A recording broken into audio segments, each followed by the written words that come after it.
This week on Top Gear, I get to realise a schoolboy dream. But we begin with an apology.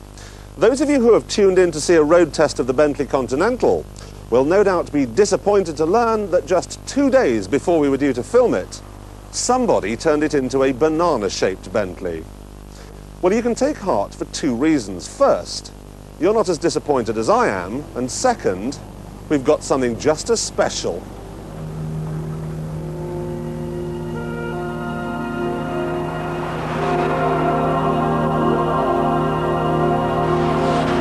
If I were to give you unlimited money, what car would you buy? Ferrari, no doubt about it. A red Ferrari.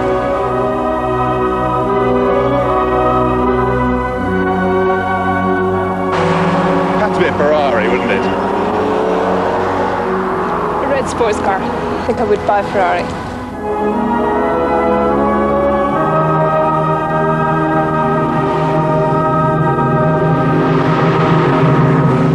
Have to be a Ferrari, wouldn't it?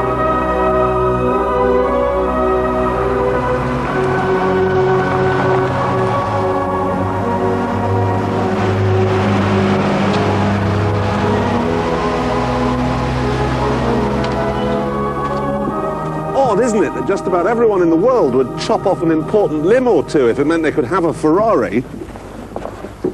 And yet the so-called experts, the people who write about cars like this in the motoring magazines, are forever telling us that you could never live with one on a day-to-day basis, that its fiery Latin temperament would be all too much after a while.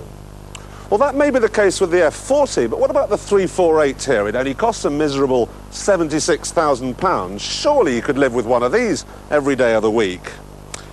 Well, there was only one way to find out, and yet again I had to sacrifice myself in the name of this programme. I had to drive around in this for a week.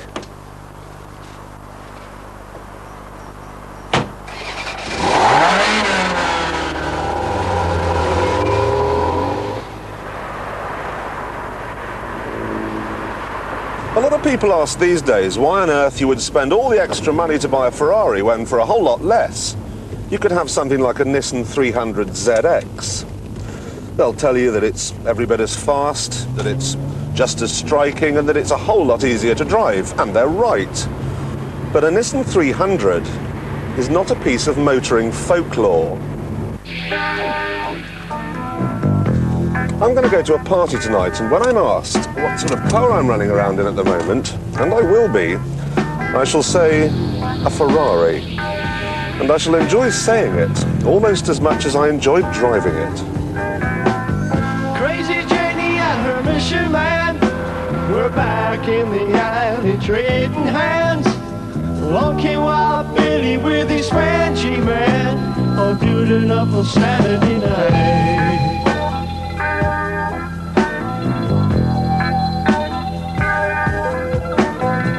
Well, Billy slammed on his coaster brakes, said anybody wanna go to Greasy Lake? It's a night out on the dark side of Route 88. I got a bottle of rosé, let's try it. It's Christmas time, and you've got to stick to orange. By the time we made it up to Greasy Lake. No, it's a 3.4. See, that's got a 3.4 litre. 3.2 litre V8 engine. It didn't have a catalytic converter. Now mine, It's got a catalytic converter. The old one, the old 328, that never had a catalytic converter, so it means I can be green and fast. And she kissed me just right like a woman in Japan. She felt so nice, just a song that is buried in the night, all night. Janie don't know what she do to her. Spirits in the night, in the night. Stand right up and let her shoot through here.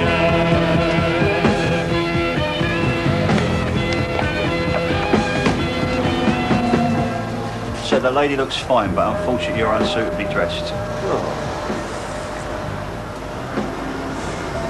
I thought a Ferrari was supposed to open doors. Didn't have much luck with that one.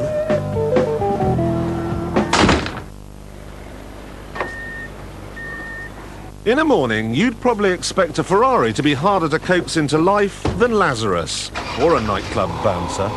But with fuel injection, it's up and running the instant you turn the key. Turning the wheel is a deal harder, but once extricated from its overnight slot, I was off for another day of soaking up the admiring glances, snarling past people at 30 miles an hour in a car that can top 160. Daft? Yes, of course, but surely only as daft as buying a four-seater and then spending 90% of the time all on your own in it.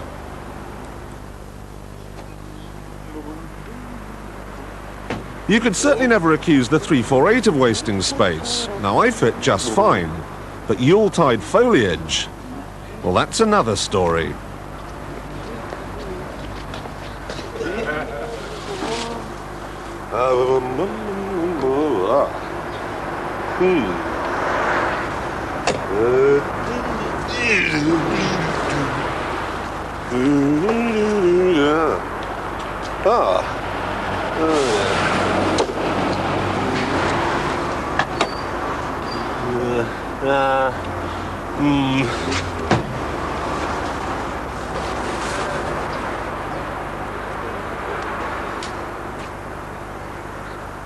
Squeezing things into a Ferrari, then, is hard work.